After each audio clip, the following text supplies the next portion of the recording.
first one we get a look at. They actually lightened the sled. A couple of 3-engine tractors that pulled really didn't move it at all. They've lightened the sled, and now we're going to get a look at the Texas Flash, Army. One of the things you have to remember in this sport is it's all based on weight. Now, this particular tractor runs a 3-engine combination. We have vehicles running as many as 7 engines in this class. This sport is based on weight. You can get 7 engines in and not well over 9,200 pounds, and you can go to the sled.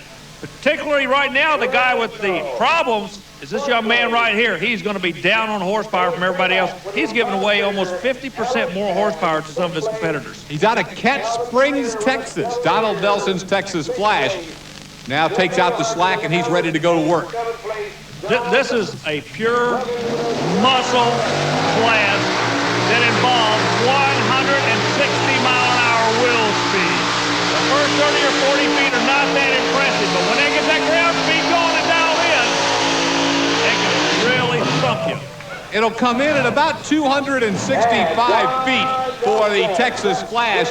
It'll be the first official pull going in the book, and thumbs up going up on the track. That means that the officials and the sled operators are happy now with the weight. They're going to call this sled official, and so Texas Flash does have the distance to beat at 265.7. I would think it's going to get beat pretty quick, though, Army. Yeah, we watched the replay come up. I spoke earlier in the show about how sharp these sled operators are. Well, how do you set a sled for a vehicle that's going to have 3 engines as compared to a vehicle that's going to have 7? That's why these guys are so sharp. There's Don Nelson coming your way, Army. Well, Don Nelson, a long way up from Texas. That sled is really spooky. It lets you guys really get leg in, and then bam, seems to just pull the socks right off of you. Yeah, it was, momentum was pretty good once I got going. It was a little slow out of the hole. I believe my weight was off about 100 pounds. It hurt me getting a hole shot. Everybody seems to be having some problems about the first 40 or 50 feet. Seems like the RPMs are really going up. Yeah. Is that because the sled's heavy or the gear's wrong or what? I hadn't pulled a Hager sled this year. It's a new sled, you know, and I don't know if the pan is not putting enough weight on the rear tires. It's just a slow takeoff. The word from Donald Nelson as Mike Piper.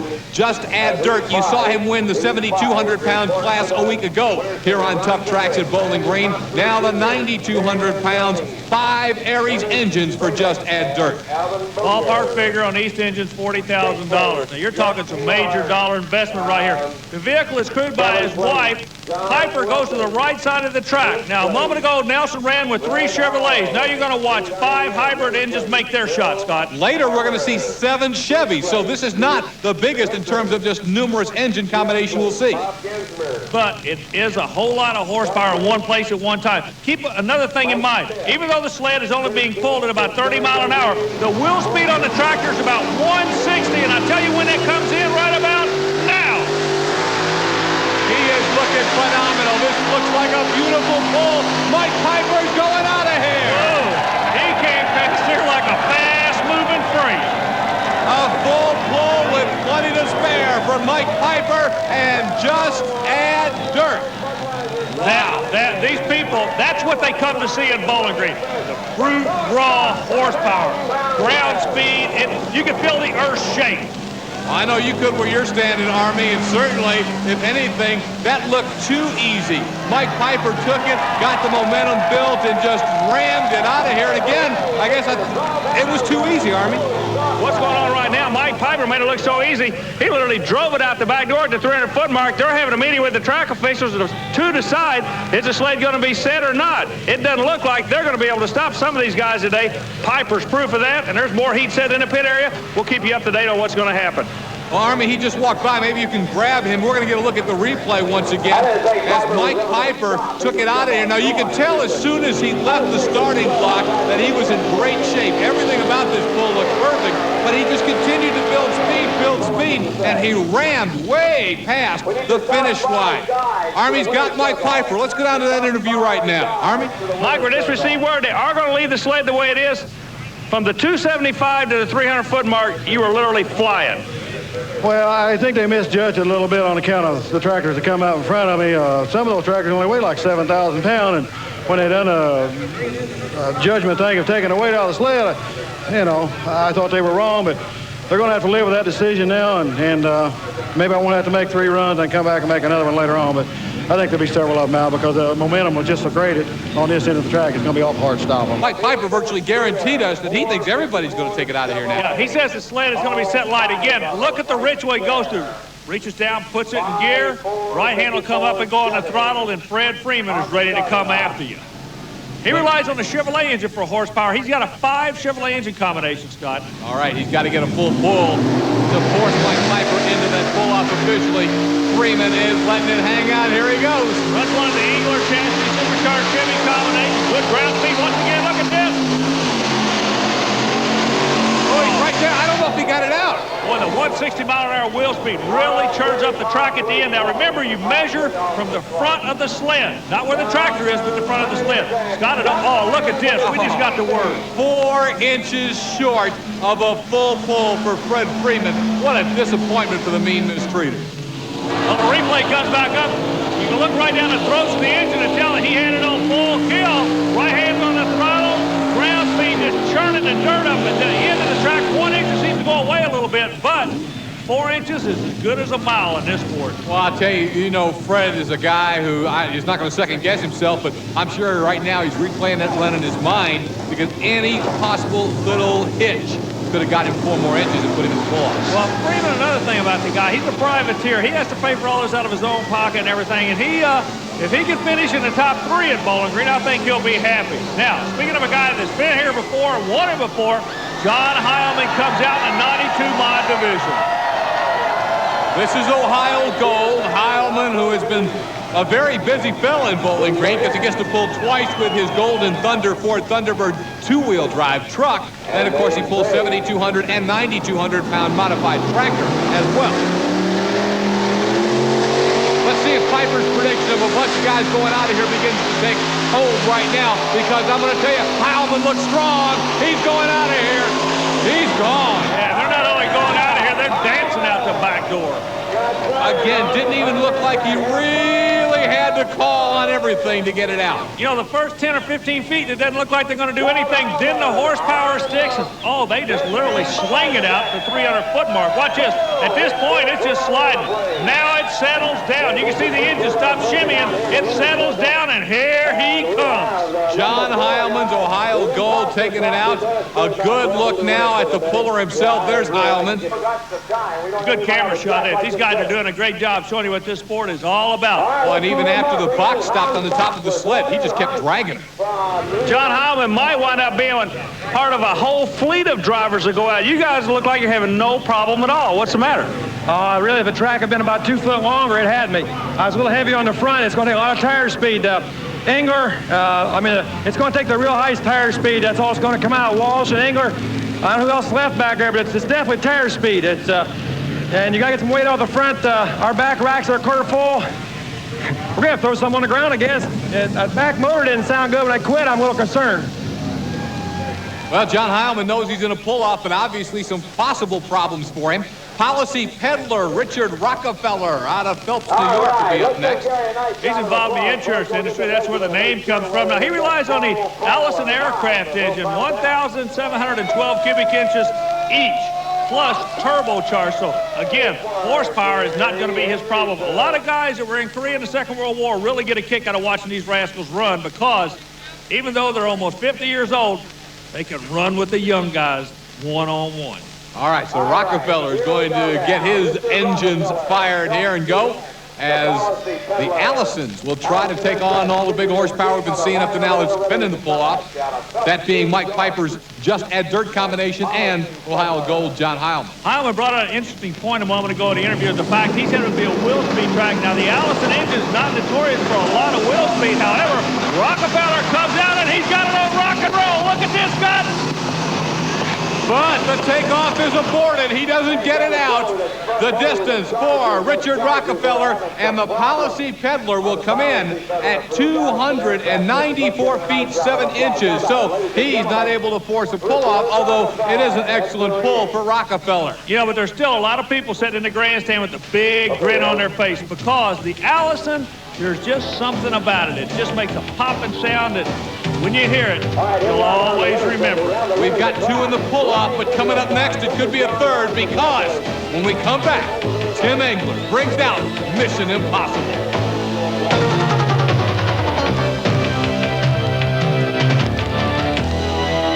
Closely and count them. 7 engines. Tim Engler brings out Mission Impossible, trying to join the pull-off at Bowling Green. Tim Engler is one of the premier drivers in the sport, chassis builders and everything. He is a man that a lot of people adjust their whole year's pulling to. Come up with a good combination. It's about an aluminum Chevrolet engine combination. He can run 7 of them in this class, and look at this. Say no more. He's coming. He's making a rooster tail. Look at that. Forget it. Tim Engler out of here. No problem. He back on the throttle at about the 275 and coasted it out. Now, he's coasted out with 50,000 pounds of weight behind him.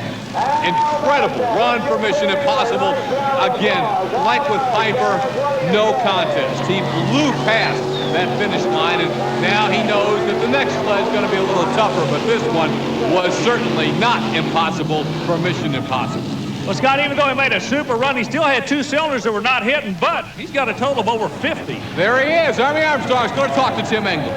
Well, it's official. This comes over the scoreboard, a full pull. Tim, let me ask you a question. It looks like there's going to be some other guys get this thing out of here. The guys that are going out are just banging it out. Piper's out of here with the hybrid engine. Walsh is coming in behind you with a high-dollar engine. You're relying on Chevrolet. How can you do it with Chevrolet and other people can't? Well, I tell you what, Army, we ran the high-dollar Arias motors years back, and we felt like that we had to be smart enough to engineer a tractor that could run with cheaper horsepower to try to stay in the sport. What we've done is engineered a tractor that is light enough to run more cast iron engines, which make less power, but total horsepower between a number of them equal the higher horsepower, more aluminum motors. Well, there's the explanation. Doesn't get any simpler than that. He went to a different drawing board and came up with a combination that, we'll see, but it may be better. It certainly was a year ago when he won the TNT National Championship. Speaking of the hybrid engines, we come out again with the Arias engine combination. Now, this is basically the same combination that Engler used to run. He's since switched to Chevrolet this year. He wanted to get away from these engines because they almost got to the point of being cost prohibitive. And at $35,000 and $40,000 a pop, you can see why. Walsh rolls out. First 30 feet, not there. Now the horsepower is 6. Walsh is charging to the other end, Scott. Another one goes out the back door. Dave Walsh and the Irish Challenger will join the pull-off, and he joins it with ease. Scott, sitting on the end of this 300-foot track in Bowling Green is like sitting on the side of a freeway. You just go left to right, left to right, left to right. Once again, the Irish Challenger of Dave Walsh out of Boston, Wisconsin, joins the pull-off, and you know it's going to be a Donnybrook. So far, just add dirt, Ohio Gold and Mission Impossible, along with the Irish Challenger, know they'll be coming back for a pull-off. Now, Paul Norman, known much stronger indoors than he is for his outdoor work, tries to join it. He's running a hybrid Arias engine 3 in a row. They call them stack engines. Norman, not with the ground speed. This combination just not working in the outdoor. Basically, it just takes over 5 inches to get to the next round of this elimination, Scott. Paul Norman coming in at 287 feet 3 inches for the War Wagon out of Charlotte, North Carolina. One more puller before the pull-off. One more guy will have an opportunity to get into the pull-off as you get another look at that beautiful all-pro tractor out of Charlotte. You know, he's sponsored by the AEA people, and the same people involved with Mike Walter's racing operation in the NASCAR circuit. Those people know how to pick winners, don't they? Well, Paul Norman, a class act, but not able to make the pull-off today. Here comes the Virginia farmer and John Carlton out of Little Plymouth, Virginia. John's one of the quiet, he's the gentle giant of the sport until he hooks to the sled. Then he's the meanest, orneriest guy you ever want to meet because he takes that throttle and abuses it. Now, you watch when he runs. If there's a weak link in the tractor, he'll find it the hard way. He backs to the sled. The pressure is on him. You know, John Carlton figures to be another guy who's very likely to go out of here. He has the horsepower to whip this track like some of the others have a few minutes ago. He's got the brute, raw, torque-type horsepower. Wheel speed, 160 mile an hour. You know, let's look at what we know has to work. You got to go over 160 mile an hour with your wheel speed. You got to have at least 5 inches to make this thing really rock and roll for you. But when you get going, it's like being in the express lane at Kmart, bud. You're going out of this place. All right, John Carlton takes the slack out. The Virginia farmer ready to hammer it. He is the last puller with an opportunity to go to the pull-off. Let's see if he can make it right here. feet, he rolls it. Now he calls on it big time right there. Carlton's got it on kill. He's going after the 300-foot mark. Again, out of here with ease, plenty of wheel speed, and the Virginia Farmer is going to join the pull-off. Tell you though, he may have wounded something here. Quickly shuts the engines down. He may have hurt one of those players. We're going to find out. He, again, as far as we can tell, will be back in the pull-off after he takes a look at that tractor. But we know now that the Virginia Farmer has earned a spot in the pull-off, along with the Irish Challenger, Mission Impossible, Ohio Gold, and Just Add Dirt. Left side of the engine, or left side of the TV screen, you can see the engine starting to go away on him. So the weight is now being added to the sled. They're going to have to heavy it up quite a bit because these guys were going out of here with plenty of room to spare. They started to take it on out to the expressway and keep on driving. We know that some of the top pullers in the sport, the best, are going to be in this pull-off, and it ought to be a dandy. It will include Mike Piper, John Heilman, Tim Engler, Dave Walsh, and John Carlton. Ready for the pull-off, and we're seeing Ohio Gold first. Army, the bottom line, Mike Piper, his wife and crew chief Barb have decided that Just Add Dirt is not going to come out for the pull-off. 3 days of pulling, very tough on the engines, and Piper doesn't want to melt down $30,000. Well, each of those engines is equivalent to a nice, small, 3-bedroom home anywhere in America. I don't blame him for not wanting to do it. Heilman was having problems when he went to the line with the right engine, the stack engine on the right side of this particular tractor. So that first round, even though it was impressive as far as ground speed and everything, it took its toll on a lot of equipment. Here comes John Heilman, Ohio Gold. Picks up the front wheel, walking the dog in Bowling Green is Heilman. The weight comes up. Oh my, he almost got it out of here again, Army. These guys are really got it going for you in Bowling Green, Ohio. Now, people are loving every minute of it, every foot, every inch of this sport. 296 feet and change for John Heilman's Ohio Gold. That might be pretty tough to beat. Well, the track is only 300 feet long. He's getting awfully close. The official distance, 296 feet, 5 inches. John Heilman's Ohio Gold, less than 5 feet short of a second full pull. Let's go to Heilman, who's talking to Armin. Well, in a sport where weight means everything, it looks like you hit the weight perfect. Everybody made the observation. As soon as you left the line, you just picked it up and walked the dog. Well, we went back to the trailer. If you look back behind, the rear rack's full. We threw 200 pounds in the trailer, fill it with fuel. I said, boys, we're going to go out there and go after it. It's Bowling Green. We aren't going to spare no. Oh, we got points, big points racing. We hate to hurt it. I put it right in the 7 gear, the fast gear, and gassed on it. 300-foot track. You're leading it at 296 and 5. Let's hope that'll do it. If that isn't good for first, it's good for second, I'll tell you that.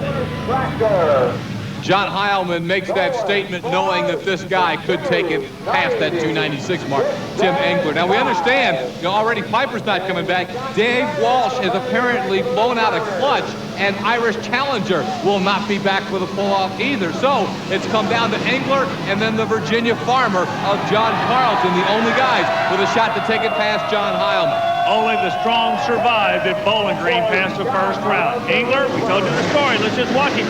He has to throttle. Listen to him. Here he comes. He's constantly working the throttle. He doesn't just pull the trigger and go. He's got to drive it out the other end. And look at this guy. He does it. He's got it. What a run. Listen to the crowd. Army, he's at least 10, 15 feet past the full pull mark as Tim Engler has blown it out of here again. Well, the crew chief goes over to, they call him Bibbs, and whatever old Bibbs did to that rascal worked. And he's still, if you look at the left side of the screen on the replay, he's still not hitting all the way through. This is nothing more than just raw, brute horsepower sticking to clay. Absolutely awesome. But then again, we've come to expect it from Tim Engler and Mission Impossible. Well, we're in the pit area, Tim, and everybody's saying, well, you're just making it look so easy. It looks that way, but there's a lot of hours behind that 10-second ride right there, isn't there? Yeah, there really was. We had some problems on that run. One motor quit there, and we don't know whether we got a mag going down the right from it or not, but we're tickled to death to do a little good here at Bowling Green finally. Let me ask you a question. Before you made the run, there seemed to have a lot of problems back in the pit area. What was the problem there? We don't really know. The right front motor is really getting overfueled. We don't know if the mag's really weak right now or what. I had to shut the fuel off to it just to get it to fire. The first run, it did the same thing, so we got to go back to the trailer, get loaded up, hurry back home, try to work on it for 2 or 4 hours and be in Sedalia, Missouri tomorrow night. Angler has won it, Army. Carlton has just come out. There's only 3 engines running. There's no way he's going to bang it out of here. Well, we got to go through the formality of it. You know, Engler brought out an interesting point there in the interview. Bowling Green is Bowling Green. It's big, but there's another race tomorrow. These traveling pros run this circuit. They're running for the points. Right now, everybody's going after Engler. Carl very wisely just backs off. Tim Engler will be your winner at Bowling Green. And Heilman will be second just by starting. Carlton ends up third because the other 2 who qualified for the pull-off did not come out, and they'll end up tied for 4th. So mission impossible. Tim Engler out of Princeton, Indiana, comes away with the victory. Engler wins it in Bowling Green. John Heilman's Ohio Gold goes second. The Virginia Farmer third, and then we'll have a tie for 4th, both qualifying for the pull-off and not coming out. The Irish Challenger of Dave Walsh and Just Add Dirt of Mike Piper. Again, the champions run at Bowling Green. Tim Engler's mission impossible. Well, if you like the sport of pulling, we're going to let this picture tell you what it's all about. Picture perfect ride by the Princeton, Indiana native Engler, showing you that it was a mission impossible at Bowling Green. Again, outstanding action at Bowling Green, Ohio, and we've had a pleasure bringing it to you here on Tough Tracks.